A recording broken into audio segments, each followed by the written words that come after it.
Чӑваш чӗлхи бурчухне тӗнче путмен. Кодаму мелис, истяму ки. И туған тіл, и матур тіл, әткәм әнкәмнең тілі.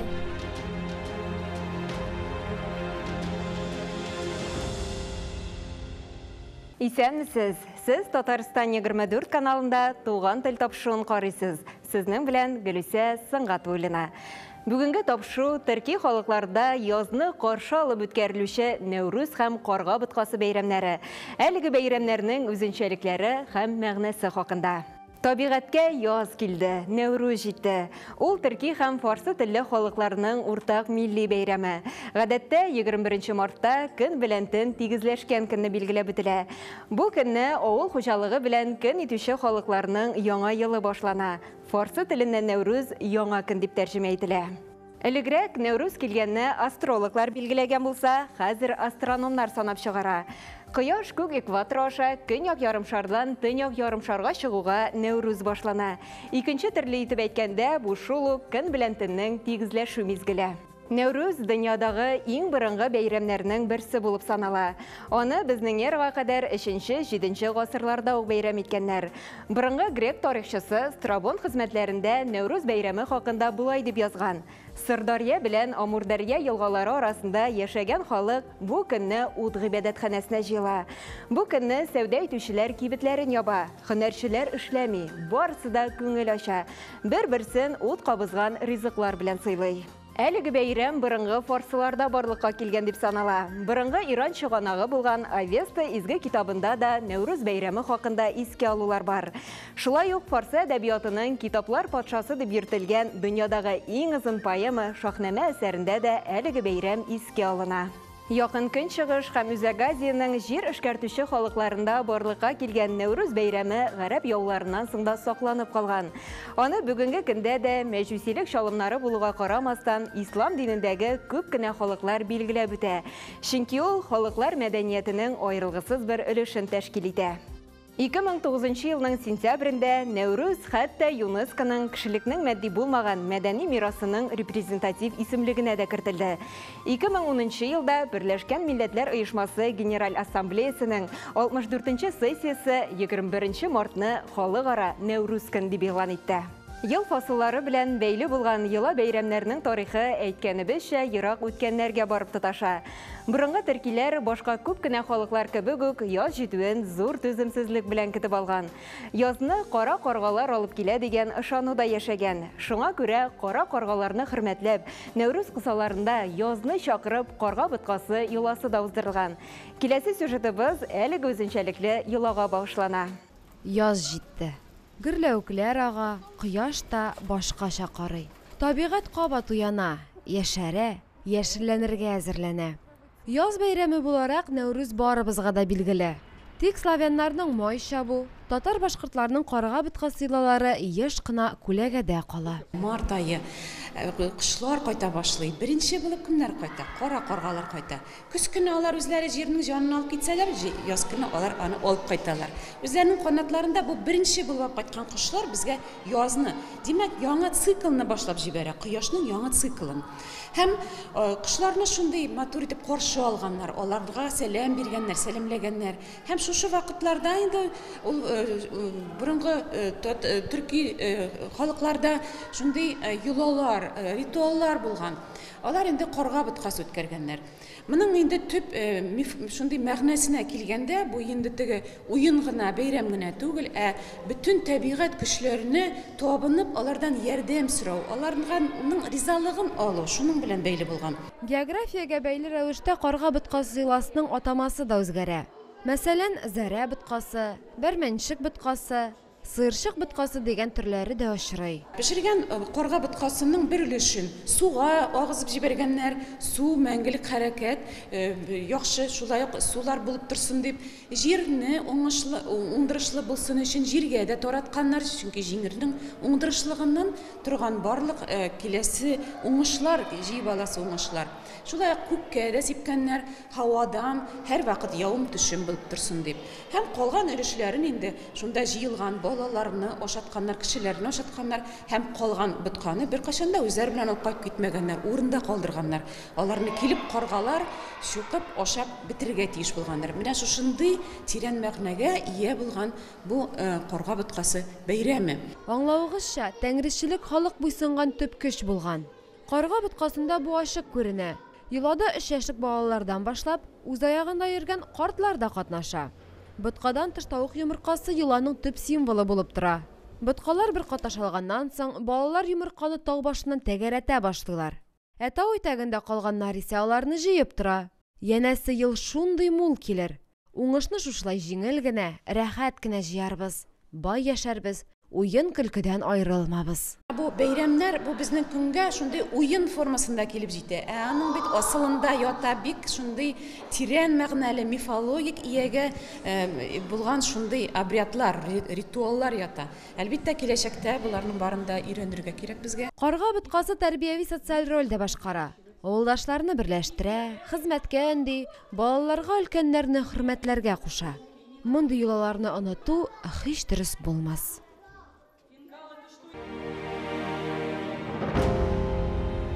Карга боткасы йоласының килеп чыгышы бик гади. Борынгы заманда игенчеләр ел фасыллары алмашу закончалыкларын аңлап бетермәгән.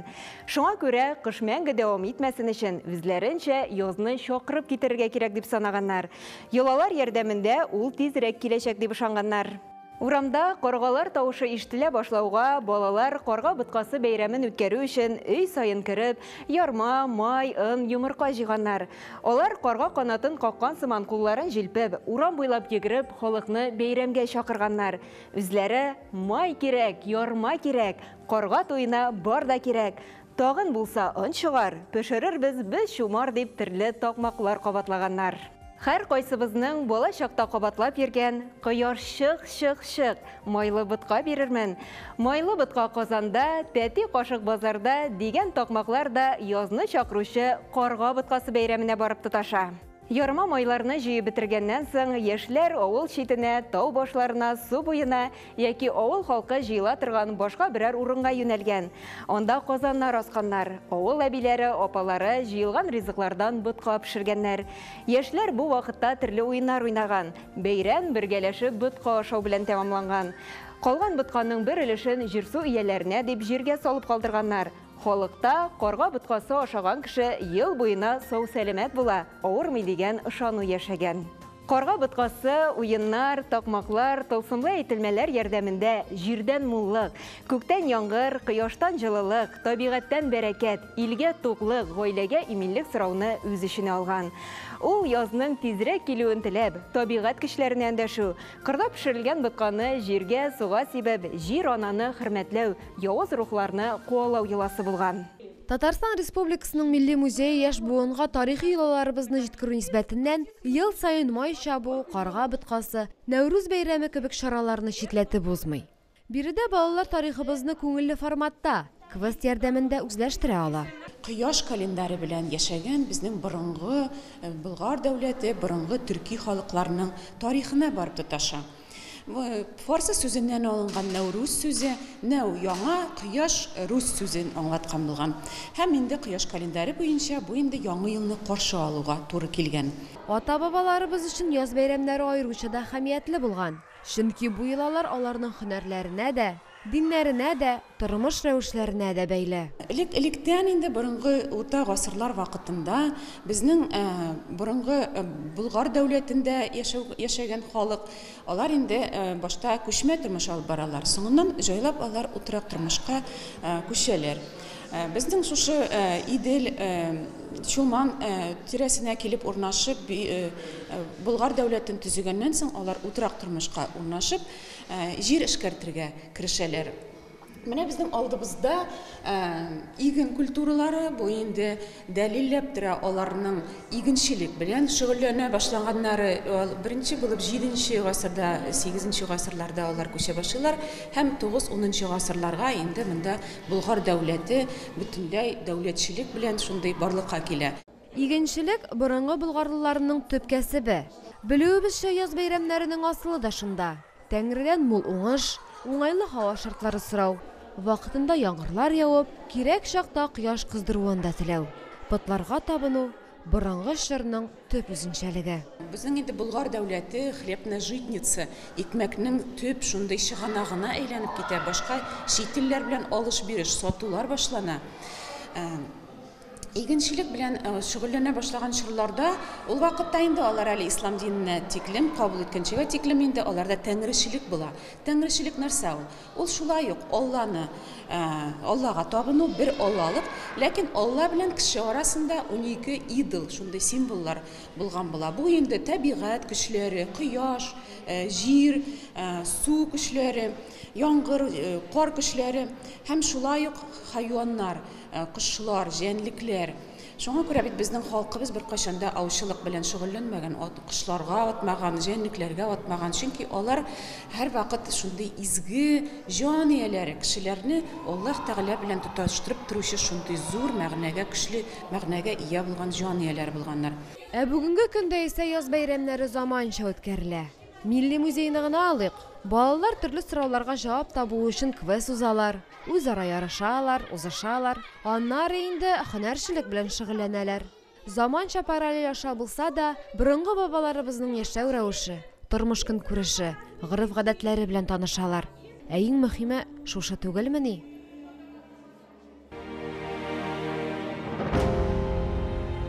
Яз бәйрәмнәре вакытында бала чаганың йорттан йортка киреп йомырка, төрле тәмтымнар җыеп йөрүе бик зур тәрбияви әһәмияткә ия булган. Алар үзләренең туганнары, якыннары белән аралашкан. Бу вакытта өлкәннәр балаларны игътибар белән күзәткән. Исәнләшә беләме, кыюмы, тапкырмы яки оялчанмы? Гомумән баланың үз-үзен тотышына бәя биргәннәр. Икенче яктан исә балалар да өлкәннәрнең ачыклыгын, кунакчылыгын, юмартлыгын, түземлелеген сынаган. Яңарыш, уңыш, мәхәббәт символы булып саналган яз бәйрәмнәре алдыннан борынгыдан килгән гырыф-гадәт буенча кешеләр әле дә өйләрен җыештыра, хуҗалыкларын тәртипкә китерә, алган бурычларын кире кайтарырга тырыша.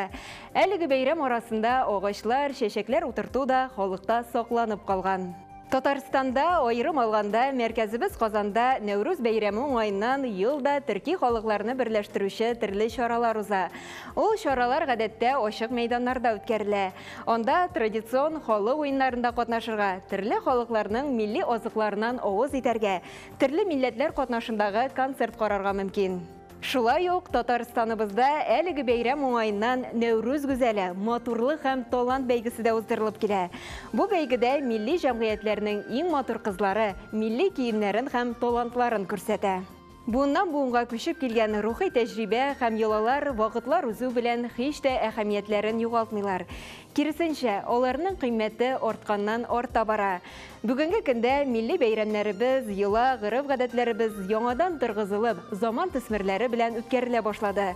Аларны халык белә, хөрмәт итә икән, димәк, милләт яши. Милләт яшәгәч, тел яши, тормыш дәвам итә дигән сүз. Карга әйтә кар, туем җитте, бар, ярма күкәй алып бар, сөт майыңны алып бар. Агымдагы ел Татарстанда милли мәдәниятләр һәм гырыф-гадәтләр елы дип игълан ителгәннән бирле, тапшыруыбыз кысаларында да халкыбыз йолаларына аерым игътибар бирә башладык. Язны каршылау шул мөһим традицияләрнең берсе. Нәрсә соң ул карга боткасы? Ул нинди бәйрәм? Ул яз көнендә, каргалар җылы яктан кайтканда, нәкъ менә язны каршылау буларак уздырыла торган була. Бу вакытта инде ботка да пешергәннәр. Нәкъ менә халкыбыз елның мул килүен теләгәндер дип уйлыйм. Яшь буын дигәндә, аларга әлбәттә халкыбызның бай мирасын тапшырасыбыз килә. Бай мирасының бер өлеше ул әлбәттә инде йолалар. Йолалар белән бергә уеннар да, йолалар белән бергә шигырь юллары да, төрле әйтемнәр, мәкаләләр дә. Менә шуны балалар бергә Габдулла Тукайның әдәби музеенда кабатлап, уйнап, үзләренең җаннарына, күңелләренә кертәләр. Шуннан да, уен форматында белем туплау балалар өчен иң үтемле чарадыр. Укытучы ханымнар да минем белән килеште. Балаларга кирәк һаман сайын белдертергә бәйрәмнәрнең нинди көннәре бар, аннан шул йолалар нинди бар, әби бабаларның нимә, аларны без мәктәптә башта бирәбез, дәресләрдә сөйлибез, гадәтләрне нимә, аннан соң менә монда килеп, без аларга күрсәтәбез килә. Шулар шуларны күргәч, балалар тагын нинди бар гаиләдә йолалар, тагын нинди бар мәктәптә, нинди нәрсә ишеткәннәрне шул музейда алай булса менә күрәләр дә, тыңлыйлар, шуңа күрә аларның башларында кала. Шара урамда шаугыр килеп дәвам итте. Ботка да пешерелде, уеннар да уйналды. Тукай музее булгач, барысында Шүрәле белән былтыр оештырган иделәр.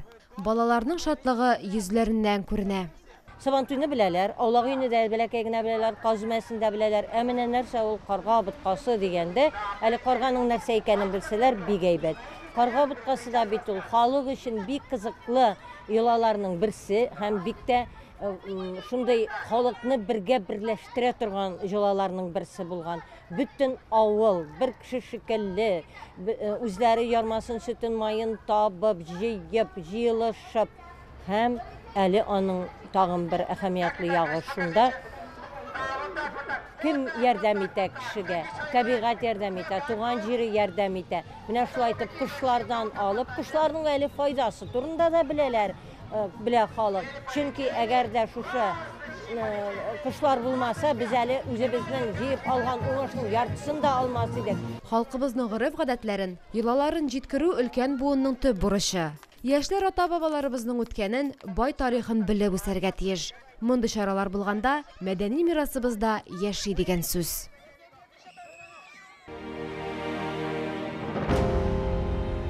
Яз матурлык чыганагы. Язның һәр чәчәге, һәр сулышы, һәр бәйрәме матур. Нәүрүз, карга боткасы бәйрәмнәре дә шул исемлектә. Март быел айруча да кыяшлы. Шушы кыяш күңелләргә, күзләргә дә күчсен. Яз җылылык белән бергә иминлек, саулык, бәрәкәт алып килсен. Шушының белән тапшырубыз ахырына якынлашты. Без бүген төрки халыкларда язны каршы алып үткәрелүче Нәүрүз һәм карга боткасы бәйрәмнәре, әлеге бәйрәмнәрнең үзенчәлекләре һәм мәгънәсе хакында сөйләштек. Сез Татарстан 24 каналында туган тел тапшыруын карадыгыз. Сезнең белән Гөлүсә Сыңгатуллина булды. Сау булыгыз, киләсе очрашуларга кадәр.